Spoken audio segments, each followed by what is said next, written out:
Agora é só esperar eles.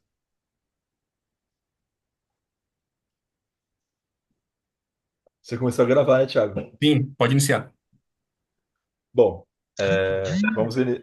vamos iniciar hoje a aula de Hebreus 11. Antes, vamos só fazer uma oração aqui, rapidinho. Pai Santo, entramos em Sua presença em nome de Jesus. Que o Senhor venha falar aos nossos corações, que tudo venha sair do coração do Senhor, dos lábios do Senhor, e nada do nosso coração, Espírito de Deus, nos direcione para pregar a tua palavra. A tua palavra é verdade, é a verdade, como o Senhor descreve em João 17, Pai. Esteja conosco todos os dias da nossa vida, Senhor. Que o Senhor venha ser glorificado em cada palavra, em cada estudo, em cada comentário, Senhor. Que nós venhamos dizer, eis-nos aqui, para tudo aquilo que o Senhor nos direcionar, sendo filhos obedientes e não rebelde, Pai. Agradecemos pela vida de cada um, agradecemos pela vida do estudo e agradecemos pela vida das pessoas que vão assistir esse estudo posteriormente, Pai. Em nome de Jesus. Amém. Bom, deixa eu só abrir aqui.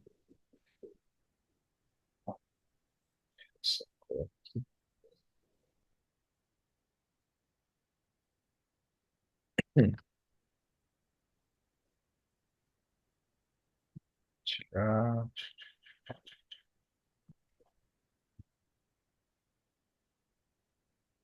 Vocês estão vendo? Sim, Legal.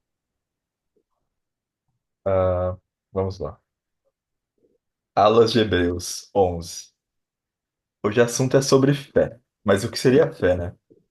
Hebreus 11 nos descreve o seguinte: ora, a fé é o firme fundamento das coisas que se esperam, a prova das coisas que não se veem. Aí tem uma curiosidade interessante, né? Quando que é descrito a fé no Velho Testamento? Se a gente vê no hebraico, ele é usado mais de uma vez no Velho Testamento.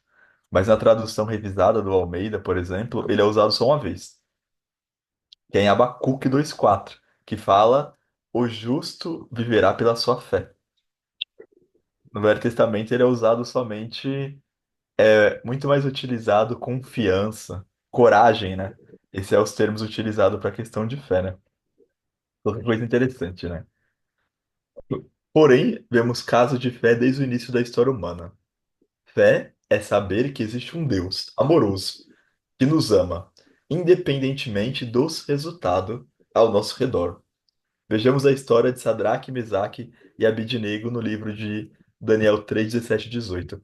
Eu vou fazer mais participativo isso daqui do que o Thiago acaba fazendo. Eu gostaria que vocês lessem. Dá para alguém abrir aí Daniel 3?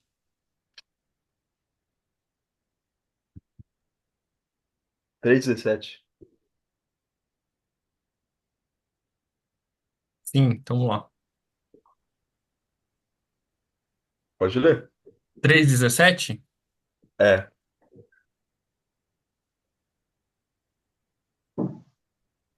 Daniel 3:17. Se o nosso Deus a quem servimos quer livrar-nos, ele nos livrará da fornalha de fogo ardente e das tuas mãos, ó rei. 18 também. Se não, fica sabendo, ó rei, que não serviremos a teus deuses, nem adoraremos a imagem de ouro que levantaste. Certo. Deus ele tem um plano para cada um de nós, e esse plano está acima da nossa vontade. Romanos declara que a vontade do Senhor é boa, perfeita e agradável. E na maior parte dos casos, a vontade do Senhor tem nada a ver com a nossa. Por quê? Porque a gente sai do pressuposto do que todo homem nasce em pecado. Todo homem ele é um homem caído. Todo. Por que eu tô falando isso? Porque se a fé é a certeza, logo existe a incerteza. Mas quem que gera a incerteza no nosso coração? Nossa própria mente, né? Jeremias 17 fala que o coração do homem é enganoso, né? E desesperadamente corrupto. Mas coração de que homem? Do cristão ou não cristão? De todos. O coração do Luciano não é menos enganoso do que de um cara não corrupto. A diferença é que o Espírito Santo fala ao nosso coração. Hoje, se ouvirdes a voz do Espírito Santo, não endureçais o vosso coração. Ou seja, o Senhor, ele nos fala lembrando as palavras dele. Então, voltando ao texto de Daniel, o Senhor, ele tem uma vontade. E eu devo declarar que a vontade dele tenha que ser feita. Aí a gente entra em Tiago. Alguém abre o livro de Tiago aí?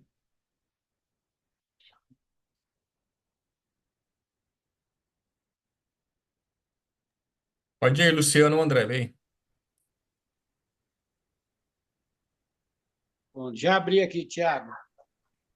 Ah, Tiago, se eu não estiver errado, acho que é Tiago 3 ou é Tiago 4 que fala. Agora eu me esqueci a passagem correta que É fala. com obras? Aqui, não, achei. É 4:15. Não, eu quero que você leia o 4:13. 4:13 ao 15. Tiago 4:13 ao 15. Pode ler? Pode ler. E agora, vós que dizei hoje e o amanhã iremos o tal cidade lá, passaremos um ano e contaremos e ganharemos. Digo vós que não sabeis o que acontecerá amanhã, porque o que há a vossa vida é um vapor que aparece por um pouco e depois se desvanece. Verso 15. Em lugar do que desvieis dizer-se, o Senhor quiser, e se viveremos, faremos isto ou aquilo. Só até o 15. Perfe- Perfeito. Ou seja, óbvio que o contexto aqui está falando de uma pessoa que não tem Deus. Obviamente, né? Mas a gente, desde sempre, a gente ouve as seguintes afirmações, né? A gente fala se Deus quiser. Que se Deus quiser o quê? Cadê sua fé? Você não tem fé de determinar? Não tem fé de profetizar que vai dar certo? Não é errado, né, se profetizar, né? Mas a gente tem que entender que existe uma vontade acima da nossa fé. A nossa fé não é soberana. A gente não ora, a gente não determina e acontece. Não existe isso. Existe, de fato, a gente falar algo mediante a vontade de Deus. Não é verdade? O Senhor, em João 16, ele vai. João 15, se eu não me engano. Quando ele vai falando que é a videira e ele vai falando sobre permanecer nele, pedireis o que quiserdes. Mas o que é o que quiserdes? Tem todo o contexto. Porque se eu tô nele, a vontade dele está em mim. Ou seja, o fruto do Espírito está em mim. Que é o quê? A bondade, a paciência, a mansidão, o domínio próprio, amor, alegria, entre outros. Ou seja, o meu pedido vai ser bom. Aí que tende a se cumprir. Não é verdade? Porque o próprio Senhor em Tiago fala, pô, vocês pedem e não recebem por quê? Porque vocês pedem para gastar em vosso deleite. Ou seja, é uma pessoa que não está com o coração enraizado corretamente na videira. Então a fé, supostamente da pessoa, não está, como diz Colossenses 3, pensando nas coisas dos altos. Porque a nossa fé verdadeira, ela opera para a salvação nossa mediante a graça, como diz Efésios, mas ela também opera no sentido de fazer o reino prosseguir. Mas vamos continuar aqui o estudo. Então vamos lá. O coração do homem pode fazer planos, mas a resposta certa dos lábios vem do Senhor. Então eu posso orar, eu posso jejuar, eu posso praticar as disciplinas espirituais, mas isso não garante que meu pedido seja aceito. Porque talvez Deus tenha para o Luciano e para o Tiago uma empresa. Talvez esteja para o André o ministério como pregador de uma grande igreja.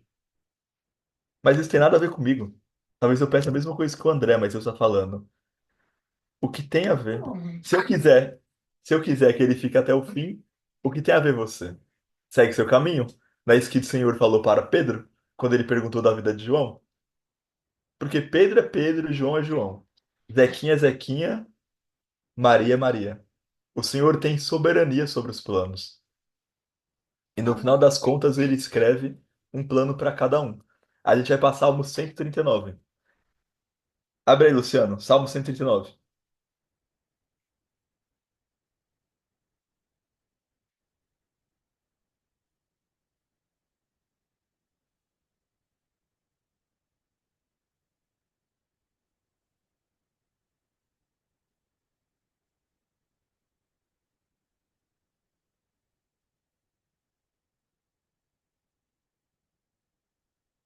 Eu quero que você leia o 16. 139, 16.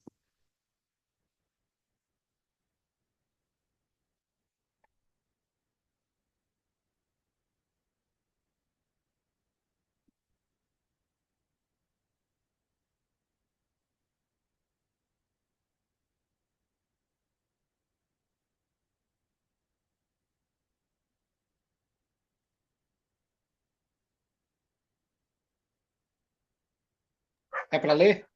Isso, 139, 16.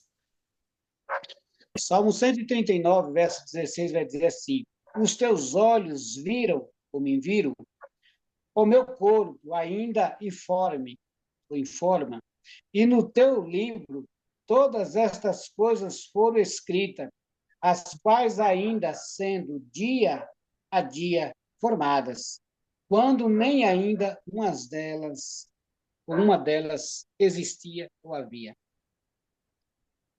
Amém. Eu não vou entrar nisso, sobre calvinismo e arminianismo, mas o Senhor ele tem um plano, escrito para cada um. Então a fé não tem soberania. A fé não move o coração de Deus no sentido de fazer com que toda a minha vontade seja feita. Ah, mas a Bíblia descreve que Deus ia matar ia matar Israel e Moisés falou se arrepende e Deus não matou. Isso é exceção. Deus não fez tudo que Moisés queria. Nunca fez. Inclusive, Moisés não colocou os pés na terra prometida, como ele queria e como ele orou. Isso quando ele estava vivo. Obviamente que na transfiguração do Senhor ele pisou aqui na terra prometida, mas no momento de vida não. Então o Senhor ele não se prostra à nossa vontade, ele é acima da fé. Até porque a fé ela é temporária. Não existirá fé na ressurreição. Não existirá ela. Mas bom, vamos continuar aqui no raciocínio.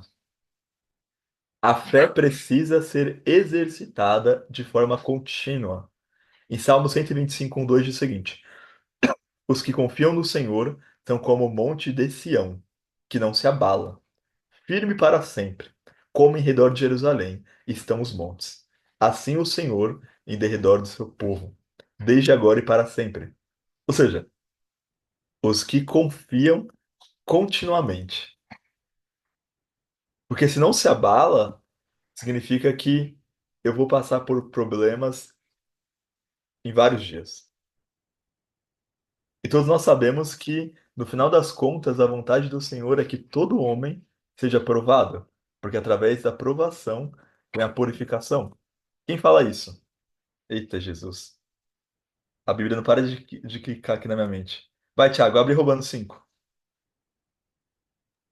Tá.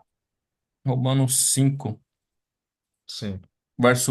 primeiro verso, Eu quero que você leia o 2. verso 2. É, do dois ao 5. Ah, tá. Por intermédio de quem obtivemos igualmente acesso pela fé a esta graça, na qual estamos firmes e gloriamo-nos na esperança da glória de Deus. E não somente isto, mas também nós nos gloriamos nas próprias tribulações, sabendo que a tribulação produz perseverança, e a perseverança, experiência, a experiência, esperança. Ora, a esperança não confunde, porque o amor de Deus é derramado em nosso coração, pelo Espírito Santo que nos foi dado. Certo. Ou seja, a fé, ela, utilizada de forma correta, ela faz com que nós desenvolvamos um relacionamento com o Senhor. E o relacionamento do Senhor inclui tribulações. Por isso que ele mesmo falou que a perseguição é necessária. Porque se nós não formos perseguidos, se nós não passarmos por tribulação, nós teremos todos os adjetivos que Paulo fala sobre as obras da carne. Isso não é difícil a gente ter, porque a gente já nasce com isso. Eu falei uma expressão ontem com um amigo que foi o seguinte: a gente acha com o Senhor que a gente está, todo mundo acha que está forte.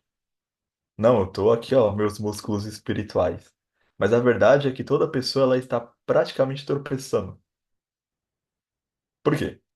Porque a fé é algo que nós perseveramos, mas o lado mal ele já está aqui. Aí Paulo vai dizer o seguinte: aquele que pensa, não é aquele que tá, aquele que pensa estar de pé, cuide para que não caia.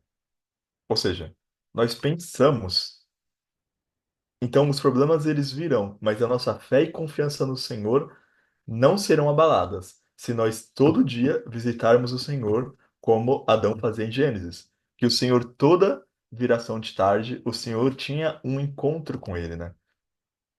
Aí o profeta Isaías nos fala, né? Invocai o Senhor, né? Buscai enquanto ele está perto. Nesse lugar acho que é Isaías 60 ou 59, não lembro. 55, né? 55. Uhum. Ou seja, o Senhor ele está perto da gente. Então essa é a única forma da gente permanecer firmes. Mas bom, vamos prosseguir aqui no estudo. A fé pede sinais? Ora, a fé é a certeza. Eu não preciso ver algo para acreditar. Porém, nosso Deus é paciente e sabe que temos pouca fé. Observe o exemplo de Gideão. A Cássia está conseguindo falar? Eu tô. Leia, abra, abra Juízes. Cássia, Juízes 6, 37.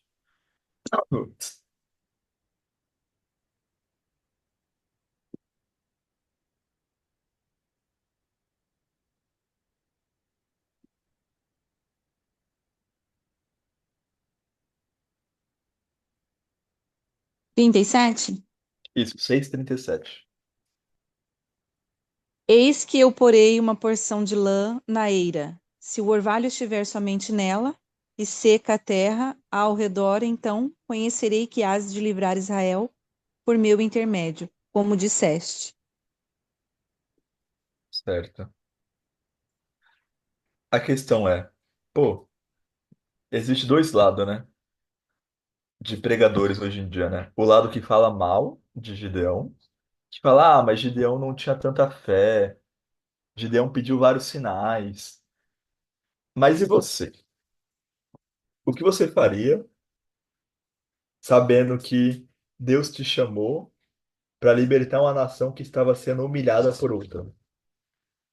Você falaria, não, eu vou mesmo, tranquilamente, vai dar tudo certo? Será que nós faremos isso mesmo?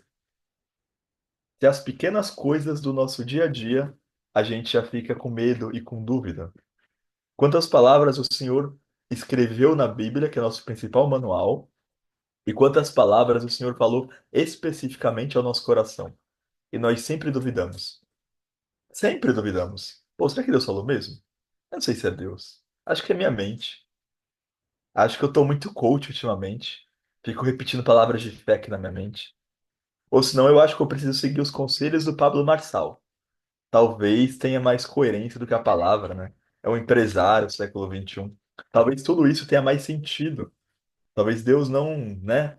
Mas Deus ele se irrita com a nossa falta de fé?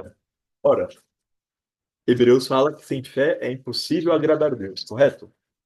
Isso é uma verdade.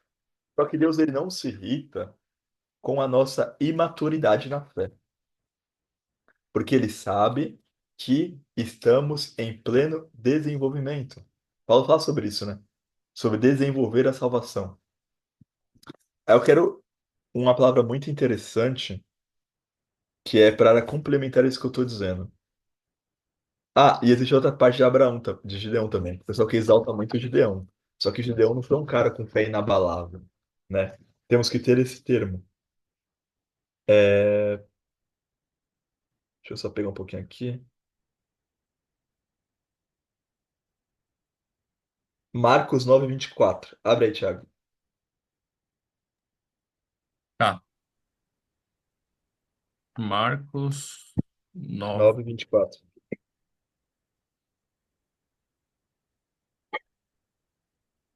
Marcos 9, 24. Ah,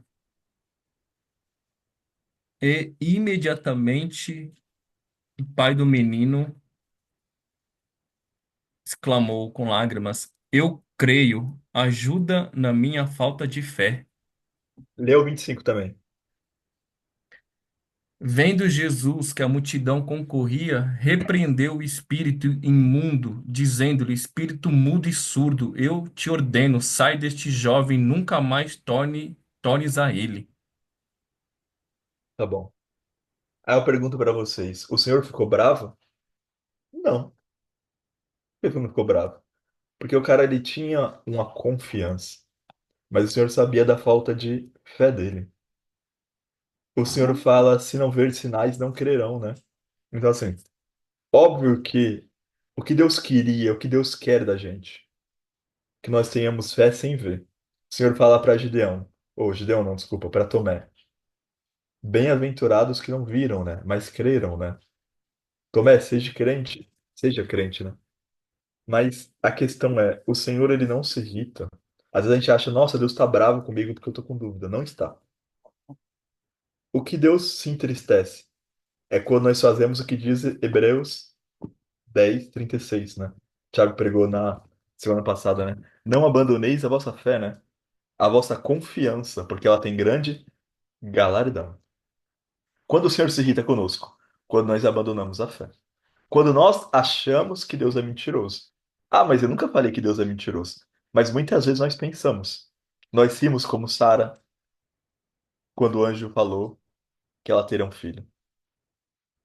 Nós duvidamos que Deus de fato pode, quem sabe, curar um câncer. Que Deus de fato possa converter nossa família. Que Deus de fato possa nos dar um emprego. Mas se nós perseverarmos em oração, Deus nos dará. Ah, mas Tiago 1 fala que eu não devo pedir as coisas com dúvida, que minha fé não deve ser como a onda, né? Sobe, desce, sobe, desce. Porque esse homem não alcançará de jeito algum, não é verdade? Só que eu devo pedir fé mesmo sem ter fé, porque Deus ouvirá. Ou você acha que todas essas orações que você fez foi com fé? Você acha que você fez mesmo? Você não fez, claro que você não fez. Eu não fiz, ninguém fez. Nós podemos acreditar algumas vezes, mas o Senhor, na nossa pequena fé, como grão de mostarda, ele multiplica. E essa multiplicação só é feita quando nós relembramos as coisas que Deus já fez. Aí a gente vai para Lamentações, né? O que o profeta fala em Lamentações de Jeremias? Trazer à memória o que nos traz esperança. Ou seja, será que Deus nunca fez nada por você que você falou, caraca, eu nunca imaginei que Deus faria. Eu até imaginei, mas eu não imaginava que seria tão bom. Isso vai alimentar nossa fé.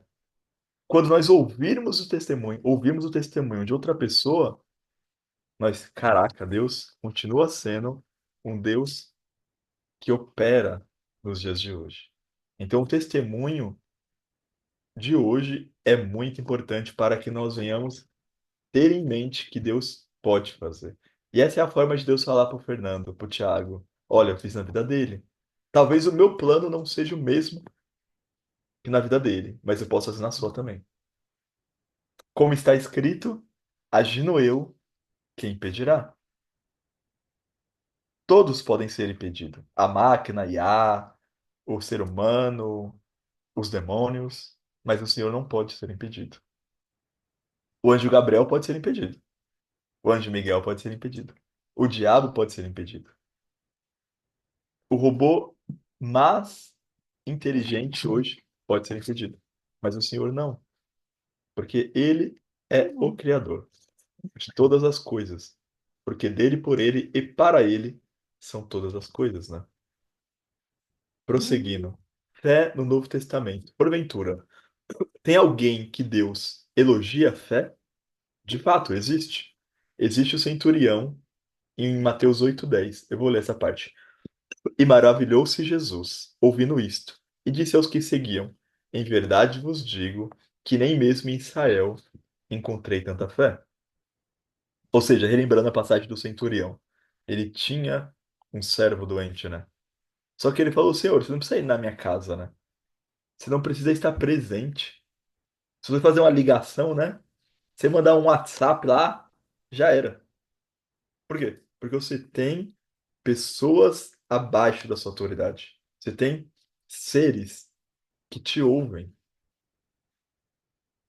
Então, quantas vezes nós duvidamos disso? A fé do centurião, ela me lembra exatamente o Sadraque, Mesaque e Abednego que nós lemos no começo.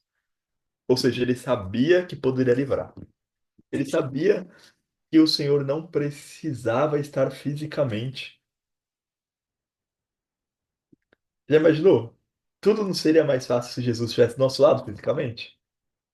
Ela fala, Jesus, por que você está aqui? Vai, me diz aí. Jesus já fala do meu lado. Agora, acreditar que de fato eu estou falando durante a madrugada ou pela manhã, ou o horário que você esteja buscando ao Senhor, que Ele está ouvindo todas as nossas orações, não é fácil. Não é simples, porque parece que Ele não ouve, né? Aí a gente lembra do salmista falando, né? Senhor, não seja para comigo, não seja surdo para comigo. Vocês conseguem imaginar o estado do salmista para ele falar isso? Imagina, Thiago, quando alguém fala para outra pessoa se está surdo, é porque está irritado, né? Que já falou uma, duas, três vezes, né? Uhum, E o mesmo. salmista, oh Deus, meu Deus do céu, Deus, você não tá me ouvindo, não? Tô orando aqui, você não me ouve? Mas o centurião, que não era do povo da fé, ele acreditou. Ah, você me diz, não, mas é claro, se eu tivesse na época de Jesus, sabendo que ele curava tanto, eu também ia crer. E por que você não crê hoje? Deus faz um monte de milagre em tantas igrejas, em tantos lugares, na sua própria vida, e nós não cremos. Nós prosseguimos na incredulidade.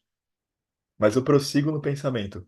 O Senhor quer que nós tenhamos fé, mas Ele quer que nós busquemos nele essa fé. Se a fé é um dom, e Paulo fala para a gente buscar os melhores dons, por que não pedir para aumentar minha fé? Por que não? Porventura tem uma coisa errada? Ah, mas Paulo, quando falou dos dons, ele não falou da fé nessa hora. Mas quem disse que não? Quem disse que não podemos pedir? Eu tenho certeza que o Senhor ele vai ter satisfação. Assim como ele teve satisfação em dar sabedoria para Salomão, para ajudar o povo, eu tenho certeza que Deus nos dará fé para ajudar pessoas e permanecer no caminho dele, né? Provérbios 8 diz o seguinte, não 8:20, se não estiver errado. Tá falando da sabedoria, que há uma discussão, alguns falam que é Jesus, outros falam que é só a sabedoria, mas independentemente da resposta, fala o seguinte: eu, a sabedoria, né, ando pelo caminho da justiça. Porventura o Senhor nos negaria uma fé que permitiria ou permitirá que nós prosseguimos no caminho da justiça? De forma alguma. E ele tem prazer nisso, né? Ele tem prazer nisso. Aí, 1 Coríntios 13:13 diz o seguinte: assim permanecem agora esses três: a fé, a esperança e o amor. O amor, o maior deles, porém, é o amor. Mas qual é o objetivo da fé? Eu gostava muito com o Tiago isso, que é o que está escrito em Gálatas 5:6. A fé que atua pelo amor. Então a fé, ela é um ator coadjuvante. O principal é o amor. Por quê? Aí a fé vai nos levar a cumprir os dois principais mandamentos. Cássia, lê para mim Marcos 12:30.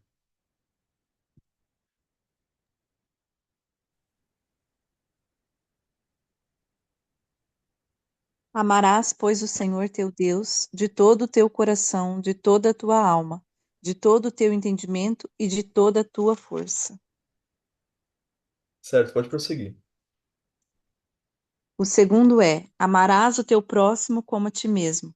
Não há outro mandamento maior do que este. Ou Diz, seja, pode pode falar. prosseguir, desculpa. Não, pode terminar, desculpa. Disse-lhe o escriba: muito bem, mestre, e com verdade disseste que ele é o único, e não há outro senão ele.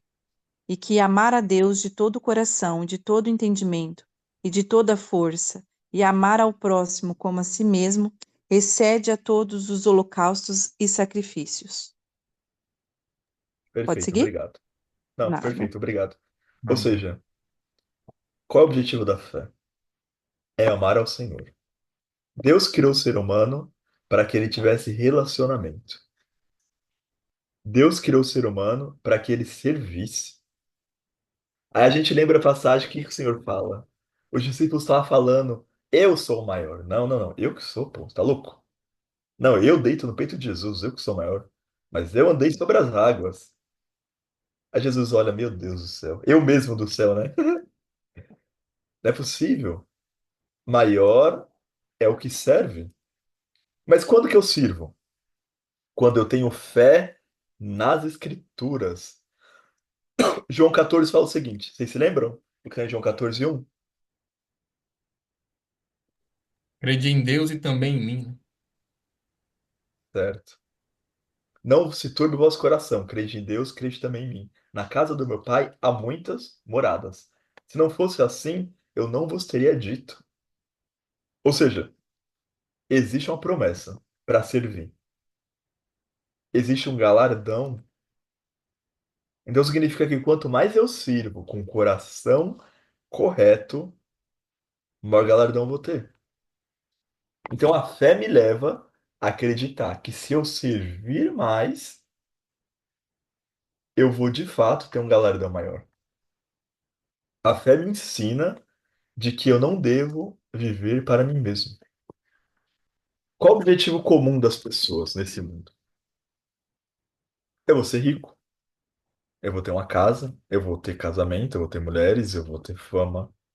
Ou eu vou construir minha carreira na funcionalismo público. Eu vou passar em um concurso, eu vou ter uma vida estável, sem muito medo, porque eu não gosto. Eu não gosto que as coisas saiam do meu controle. Eu quero que tudo esteja na palma da minha mão, não é verdade? Mas não é assim. Nós podemos querer ter dinheiro, isso não é errado. Mas qual é o objetivo da fé? Para que tudo aquilo que eu almeje e conquiste seja utilizado para o reino. Ah, mas eu gasto 90% do meu salário comigo, com a minha esposa e com a minha família. Tá errado. Não, tá errado. Você está fazendo o básico. Apesar de ser o principal a família, e de fato é, porque Paulo fala, né? O casado se preocupe com as coisas de casado e como agradar a esposa. E Gálatas 5 também fala, Gálatas 5:6, fazer bem a todos, né? Inclusive, eu queria que vocês leiam. Abra aí, Thiago. Gálatas 5. Vamos ler. Que é melhor do que eu ficar falando aqui. 5? Gálatas 5. 5 é 6, deixa eu ver. Acho que é o 6, fazer o bem a todos, né? Acho que é o 6, né? É 9:14. Gálatas 6.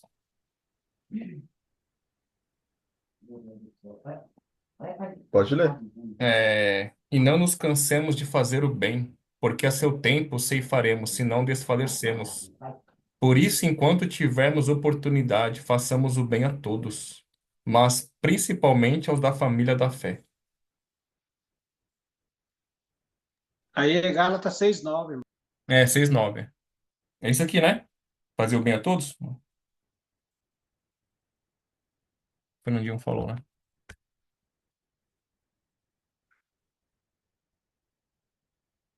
Acho que ele travou.